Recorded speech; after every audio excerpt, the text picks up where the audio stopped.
কি গো, জলের বোতলটা একটু দাও তো। একটা কাজও তো নিজে করতে পারো না। আমি তোমাকে বিয়ে করেছি, তোমার অনেক সৌভাগ্য, জানো তো। হ্যাঁ, সে তো হাড়ে হাড়েই টের পাচ্ছি। কি বললে তুমি? এই না না, আমি কিছু বলিনি, তুমি যা বলছিলে বলো। আমি তো ভেবেছিলাম কোনো রাজপুত্রের সাথে আমার বিয়ে হবে, 7 সমুদ্র 13 নদীর পার হয়ে পক্ষীরাজের ঘোড়ায় চেপে আমাকে বিয়ে করতে আসবে। কিন্তু সে তো আর এলো না। তারপর ভাবলাম কোনো একটা স্মার্ট হ্যান্ডসাম ছেলেকে বিয়ে করব।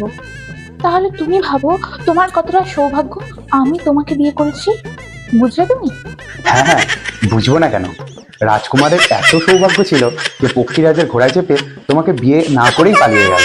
আর আমার এত দুর্ভাগ্য যে আমি তোমাকে বিয়ে করেছি।